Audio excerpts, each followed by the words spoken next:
watu wamejikita katika kutenda dhambi zaidi kuliko kumtafuta Mungu. Dhambi imefanywa hadharani, dhambi inatendwa na watu wazi wazi. Sasa malaika katika kitabu cha Ufunuo Ezekieli sura ya 9 anasema, pita kati ya Yerusalemu, katie muhuri wale wanaougua na kulia kwa ajili ya machukizo yote yanayotendeka. Amani ya Bwana iwe juu yako mpendwa mtazamaji. Ninakuja tena mbele zako katika wasaa huu nikikuletea habari njema za uzima wa milele. Amani itawale juu ya maisha yako. Siku ya leo tutakuwa na somo pendwa na somo zuri, somo la kukumbushana, somo linalosema Iran, Marekani, ole inayotushitua katika wakati huu wa kufungwa kwa historia ya ulimwengu. Iran, Marekani, ole inayotushitua wakati huu wa kufungwa kwa historia ya ulimwengu. Tunaona matukio makubwa ya kivita yakiendelea baina ya mataifa na mataifa. Ulimwengu umejawa na roho ya vita. Utimilifu wa unabii wa sura ya 18 upo katika mstari wake. Tuna vita za Ukraine na Russia zinaendelea. Tuna vita za Kongo, tuna vita za kule Sudan. Lakini vita inazuka nyingine, vita ya Iran na Marekani. Hii inatupa picha gani sisi wasafiri wa kwenda mbinguni? Bila shaka inatushtua kwa habari ya malaika wa Ufunuo sura ya 7. Kabla ya kwenda kuanza somo letu, tupige magoti tuombe. Asante Mungu Baba kwa wema wako. Tunakuja mbele zako katika masaa haya. Tunashukuru kwa ulinzi wako na rehema zako ambazo zimeonekana juu ya maisha yetu. Baba, tunakwenda kusoma neno lako, yale ambayo umekusudia yafikie watu wako. Tupe uzima, tupe afya, tupe amani na upendo wako tawali juu ya maisha yetu. Baba, ulitufia kwa ukabeba dhambi zetu, na sasa ni wasaa wa kupeleka Injili ili ulimwengu uweze kuokolewa, kwa sababu ulikufa kwa ajili ya ulimwengu. Tuomba na kushukuru katika jina lake Yesu Kristo. Amina. Ulimwengu wetu tunaoishi kwa sasa upo katika hali ya msukosuko. Kila taarifa ambayo inatokea katika ulimwengu ni habari za mauaji, habari za majanga, habari za vita. Ulimwengu wetu unakwenda wapi? Ulimwengu wetu unakwenda wapi? Yesu akiwa katika mlima ule wa Mizeituni, wanafunzi wake walimwendea wakamuuliza, Bwana, tuambie mambo hayo yatakuwa lini? Nayo ni nini dalili ya kuja kwako na ya mwisho wa dunia? Yesu akawapa dalili wanafunzi wale, akawapa matukio yatakayotangulia kabla ya kuja kwake. Miongoni mwa matukio ambayo Yesu aliwapa kwamba yatatangulia kabla ya kuja kwake, miongoni mwao ni vita. Akawaambia kutakuwa na vita. Tunajua habari ya Cold War, habari ya vita baridi ambayo katika miaka ya 90 ilikuwepo baina ya pande mbili, pande za mashariki na pande za magharibi zikiwa zinakutana katika vita baridi. Hayo yote yalikuwa ni mwanzo wa utungu. Lakini leo katika miaka ya 2000 tunashuhudia vita zikiwa zinazidi kuongezeka. Miaka kutoka 2021 vita zikiwa zinazidi kuongezeka. Sasa leo tunaletwa katika vita nyingine ambayo ni vita iliyozuka na vita inayohusisha nchi nyingi. Mungu anasema nini katika kitabu kile cha Ufunuo sura ya 7? Ni anza na Ufunuo sura ya 6 mstari ule wa 12. Kitabu cha Ufunuo sura ya 6 mstari wa 12. Ufunuo 6:12 anasema, nami nikaona alipofungua muhuri ya 6, palikuwa na tetemeko kula nchi, jua likawa jeusi kama gunia la singa, mwezi wote ukawa kama damu, na nyota zikaanguka juu ya nchi kama vile mti upukutishavyo mapooza yake utikiswapo na upepo mwingi. Muhuri ya 6 imeanza kufunguliwa toka mwaka 1777. Kwa tunaona anasema baada ya kufunguliwa kwa muhuri ya 6 tunashuhudia tetemeko la Lisbon, tunashuhudia siku ya giza, tunashuhudia siku ambapo mwezi ulikuwa kama damu. Historia imeandika matukio hayo, lakini tunashuhudia wakati vimondo vimeanguka.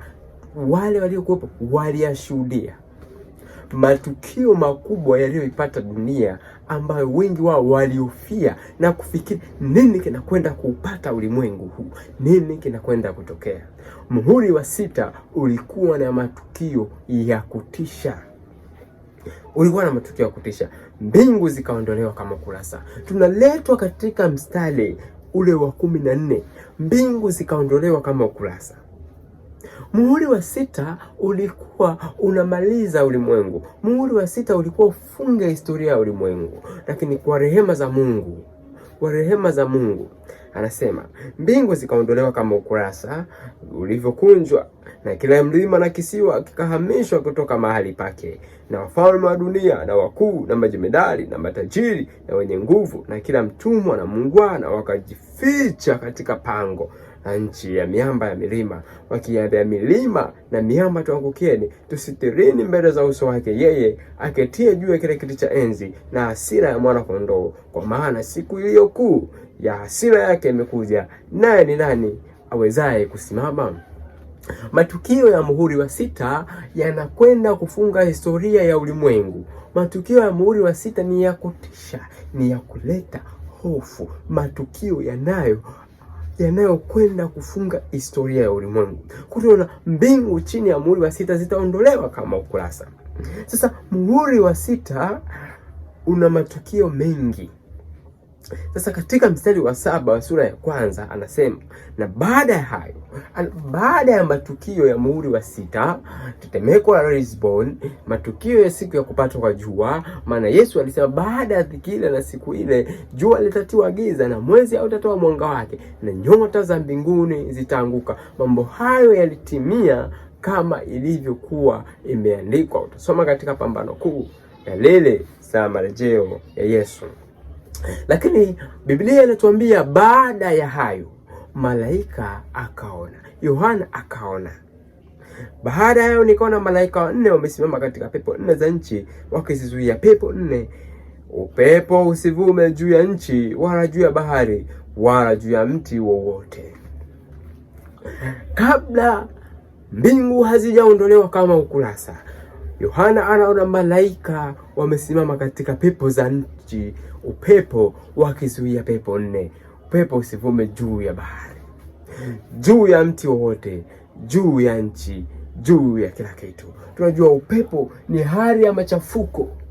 Bahari huwakilisha watu wengi, miti pia huwakilisha watu. Kwa anasema Yohana, baada ya hayo, kabla mbingu hazijaondolewa kama ukurasa, anaona habari njema kwamba malaika, endeleeni kushikilia, shikilieni mpaka tutakapotia watumwa wa Mungu muhuri katika vipaji vya nyuso zao. Anasema nikaona malaika 4 wengine akipanda kutoka mawio ya jua, mwenye muhuri wa Mungu aliye hai. Akawapigia kelele kwa sauti kuu wale malaika 4 waliopewa kuidhuru nchi na bahari, akasema, msidhuru nchi wala bahari wala miti, hata tutakapokwisha kuwatia muhuri watumwa wa Mungu wetu juu ya vipaji vya nyuso zao.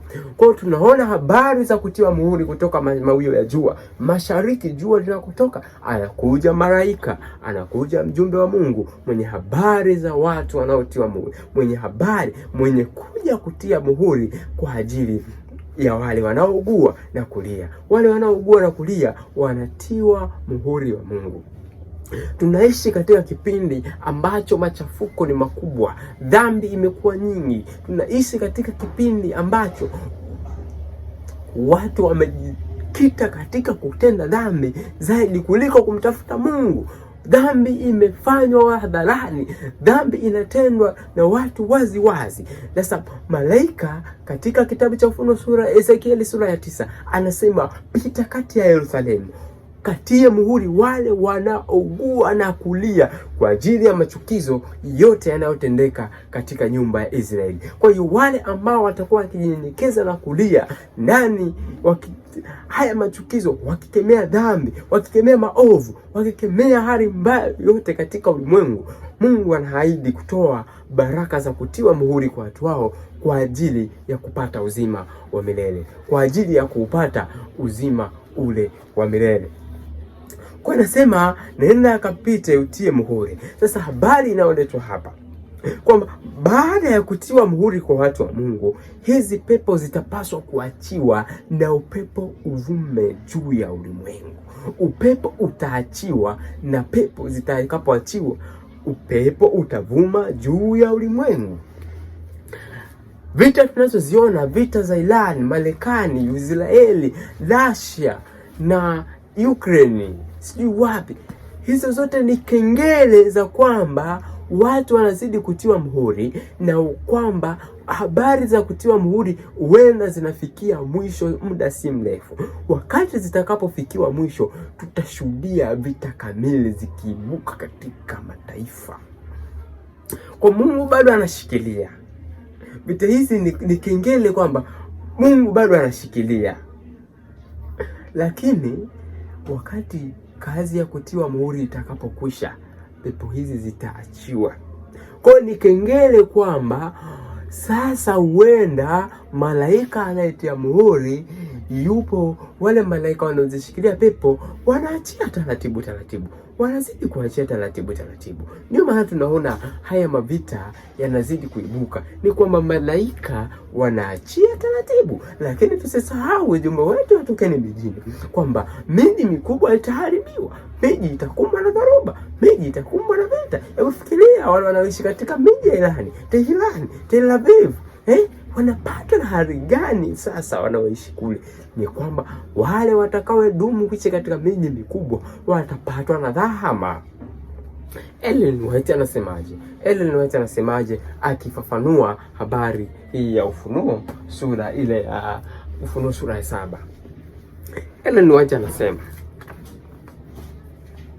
Ellen White anasema ni katika kitabu cha Matukio hiki hapa, Matukio kurasa wa 205 aya ya kwanza kabisa. Ukurasa wa 205 ni sura ya 17, mapigo 7 ya mwisho na waovu. Mapigo 7 ya mwisho na waovu. Ulimwengu kichwa kidogo, ulimwengu wote utahusishwa katika maangamizi. Ulimwengu wote utahusishwa katika maangamizi. Unasema malaika sasa wanazuia pepo za vita ili zisivume mpaka ulimwengu utakapokuwa umeonywa kuhusu maangamizi yake yanayokuja. Lakini dhoruba inakusanya tayari kulipuka juu ya dunia, na Mungu atakapowaamuru malaika wake kuziachia pepo, utakuwako na matukio ya vita ambayo hakuna kalamu inayoweza kueleza picha yake. Ellen White anafafanua kwamba hizi ni matokeo madogo tu ya malaika wanaoziachia pepo, lakini anasema wakati malaika watakapoziachia pepo, kutakuwa na matukio ambayo kalamu haiwezi kuandika. Ninairudia aya hii kwa msisitizo. Malaika sasa wanazuia pepo za vita ili zisivume mpaka ulimwengu utakapokuwa umeonywa kuhusu maangamizo yake yanayokuja. Lakini dhoruba inajikusanya tayari kulipuka juu ya dunia, na Mungu atakapowaamuru malaika wake kuziachia pepo, hakutakuwa na matukio ya vita. Nasema na matukio ya vita, kutakuwa na matukio ya vita ambayo hakuna kalamu inayoweza kueleza picha yake. Nukuu imeandikwa 1903, kabla ya vita ya kwanza ya dunia, kabla ya vita ya pili ya dunia, kabla ya vita baridi. Haipo. Unabii wa Mwokozi kuhusu kuleta hukumu juu ya Yerusalemu utakuwa na utimizo mwingine, ambao ule ukiwa wa kutisha na wa kuhuzunisha ulikuwa ni kivuli hafifu. Katika hatima ya mji huo mteule, tunaweza kuona maangamizo ya ulimwengu ambao umekataa rehema ya Mungu na kuikanyaga sheria yake. Nukuu imeandikwa 1911, miaka mitatu kabla ya vita ya kwanza ya dunia. Kisha shetani atawatumbukiza wakazi wa dunia katika taabu moja kubwa ya mwisho, wakati malaika wa Mungu watakapokoma kuzuia pepo kali za hasira za wanadamu, Dalili zote za machafuko zitaachiliwa huru. Ulimwengu wote utaingia katika maangamizo ya kutisha zaidi ya yale yaliyofanyika Yerusalemu ya zamani. 1911, Ellen White anaandika nukuu. Nirudi katika sura ya 16, sura kufungwa kwa mlango wa rehema. Sura ni kufungwa kwa mlango wa rehema. Anasema katika ukurasa 194, Bwana, kichwa kidogo, ushurutishaji wa sheria ya Jumapili utangulia kufungwa kwa mlango wa rehema. Ushurutishaji wa sheria ya Jumapili utangulia kufungwa kwa mlango wa rehema. Bwana amenionyesha wazi kuwa sanamu ya mnyama itafanywa kabla ya mlango wa rehema kufungwa, kwa maana haina budi kuwa ndilo kipimo kikuu kwa watu wa Mungu, na kwa njia hii hatima yao ya milele itaamuliwa. Hapa ndipo ambapo watu tunapaswa kuamka, watu tunapaswa kuchangamka. Anasema mlango wa rehema utafungwa muda tu kidogo baada ya sanamu ya mnyama kuundwa. Matukio yaliyo karibu sana miongoni mwao ni upitishwaji wa sheria ya Jumapili. Tunaona harakati za sanamu ya mnyama zikiwa zipo katika hitimisho. Tunashuhudia habari za kuiweka Amerika chini ya Mungu. Tunashuhudia Mei 17 ikiwa siku ya maombi ya kuiweka Amerika chini ya Mungu. Dini na serikali zinaungana. Amerika inakwenda kuungana, dini na serikali ya Marekani vinaungana. Tutashuhudia tukio kubwa. Ellen White anasema sanamu ya mnyama itafanywa, ambayo itakuwa ndicho kipimo. Kwa tunapoona Amerika ikizidi kujiunganisha, state and church vinapoungana, kanisa na serikali vinapoungana, vinatengeneza umoja bandia, ambao huu umoja utakuja kuwa kinyume na watu wa Mungu. Ellen White, nirudia maneno yake, anasema Bwana amenionyesha wazi kuwa sanamu ya mnyama itafanywa kabla ya mlango wa rehema kufungwa, kwa maana haina budi kuwa ndio kipimo kikuu kwa watu wa Mungu, na kwa njia hii hatima yao ya milele itaamuliwa. Sanamu ya mnyama ni nini na itafanywa kwa namna gani? Sanamu ya mnyama na mnyama mwenyewe mwenye pembe mbili, na ni sanamu kwa huyo mnyama.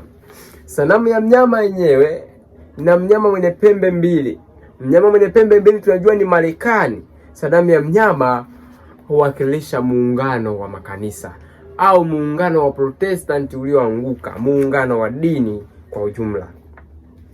Anasema pia inaitwa sanamu ya mnyama. Kwa hiyo kujifunza kuwa sanamu inafanyaje na inafanyika kwa namna gani, ni lazima tujifunze sifa za mnyama mwenyewe, upapa. Wakati kanisa la awali lilipotoka kuacha hali ya kawaida na rahisi ya Injili na kupokea kanuni na desturi za kipagani, lilipoteza roho na uweza wa Mungu, na ili kudhibiti dhamiri za watu lilitafuta kuungwa mkono na nguvu za dola. Hicho ndicho ambacho Marekani kinafanyika kwa sasa hivi, ambacho tunakiona kwamba Uprotestanti unazidi kupiga kampeni kujiungamanisha na serikali. Donald Trump anazidi kujisogeza ndani ya kanisa. Amesema anataka kuifanya Amerika kuwa nchi ya kidini, kurejesha dini ndani ya serikali, kuirejeshea Amerika dini kwamba ni nchi ya Kiprotestanti. Lakini anasema Ellen White, naye alikuwa ni Marekani pia, lilitafuta kuungwa mkono na nguvu za dola. Matokeo yalikuwa ni upapa. Na Protestant leo unapotafuta kuungwa mkono na serikali, matokeo yake ni sanamu ya mnyama. Anasema matokeo yake yalikuwa ni upapa, kanisa ambalo lilidhibiti mamlaka ya dola na kuyatumia kuendeleza maslahi yake binafsi, hasa kwa ajili ya kuadhibu uzushi. Ili taifa la Marekani lifanye sanamu ya mnyama, lazima mamlaka ya kidini ithibiti serikali ya dola ya kiraia, kusudi mamlaka ya dola pia yatumike na kanisa kutimiza maslahi ya kanisa lenyewe. Ili kanisa sanamu ya mnyama iundwe, ni lazima Uprotestanti wa kule Marekani uivae serikali, uishike serikali. Ndicho tunachokiona kinachofanyika. Hata Mei 17 kitafanyika hicho, kwamba Uprotestanti utaizingira serikali, alafu utaanza kuiendesha serikali.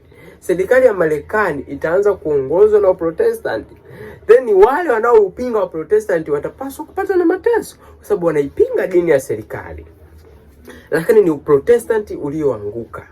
Maana hata sisi tunahubiri ukweli wa leo ni wa Protestanti ambao tumesimama juu ya mwamba imara wa Yesu Kristo. Anasema ili taifa la Marekani lifanye sanamu ya mnyama, lazima mamlaka ya kidini ithibiti serikali ya dola ya kiraia, kusudi mamlaka ya dola pia yatumike na kanisa kutimiza maslahi ya kanisa lenyewe. Sanamu ya mnyama huwakilisha mfumo wa Protestanti ulioasi ambao utaundwa wakati makanisa ya Kiprotestanti yatakapotafuta msaada wa nguvu za dola kwa ajili ya kushurutisha mafundisho yao ya imani. Sasa haya hatuyaoni. Haya tunayaona. Haya tunayaona mbele ya macho yetu. Na Ellen White anasema habari ya mlango wa rehema utafungwa wakati baada tu ya sanamu ya mnyama kuwa imefanya nini. Kwa tunapoona habari za kufungwa kwa mlango wa rehema, kumbe sipo mlangoni. Kwa yule malaika wa Ufunuo sura 7 ambaye anapita kutia muhuri, naye kumbe anaendelea na harakati za kutia muhuri. Wale wanaojinyenyekeza wanatiwa muhuri. Ikiwa wale wanapotiwa muhuri, baada ya kumaliza kutiwa muhuri, mambo mengine yataendelea. Sanamu ya mnyama huwakilisha mfumo wa Protestanti ulioasi ambao utaundwa wakati makanisa ya Kiprotestanti yatakapotafuta msaada wa nguvu za dola kwa ajili ya kushurutisha mafundisho yao ya imani. Ellen White anaandika mwaka 1911. Leo ni lini? Mwaka 1911 ni zaidi ya miaka 116, kama miaka 116 hivi imepita. Ellen White anaandika, anasema mara tu kabla hatujaingia katika wakati wa taabu, wote tuliopokea muhuri wa Mungu aliye hai. Mara tu kabla hatujaingia katika wakati wa taabu, wote tuliopokea muhuri wa Mungu aliye hai, ndipo niliwaona malaika 4 wakiziacha kuzuia zile pepo 4, na nikaona njaa, tauni na upanga. Taifa likainuka kupigana na taifa, na ulimwengu mzima ulikuwa katika machafuko. Kwa tutashuhudia hali ya machafuko baada ya watu wa Mungu kuwa wametiwa muhuri. Watu wa Mungu watakapokuwa wametiwa muhuri, hawataweza kuanguka tena. Machafuko yatatokea, watu wa Mungu watakuwa wamesimama katika mwamba. Maana Yesu alisema, yeye mwenye imani anayeniamini mimi atakuwa kama mti, uliopandwa kando kando ya vijito vya maji. Niliona malaika wakiharakisha kwenda na kutoka mbinguni. Malaika aliyekuwa na kalamu ya wino kiunoni kwake aliluka kutoka duniani na kutoa taarifa kwa Yesu kuwa kazi yake imemalizika na watakatifu walikuwa wamehesabiwa na kutiwa muhuri. Kisha nikamuona Yesu aliyekuwa akihudumu mbele ya sanduku lililokuwa na amri 10, akitupa chetezo chini, akainua mikono yake na kwa sauti kuu akasema, imekwisha. Pendwa msikilizaji na mtazamaji, sio wasaa wa kucheza na dhambi kwa sasa. Kama unataka kucheza na dhambi, naweza kusema kwa sasa umepotea. Ni muda wa dangerous, ni muda wa hatari, ni muda ambao kila mtu anapaswa kukaza buti kumtazama Yesu. Mungu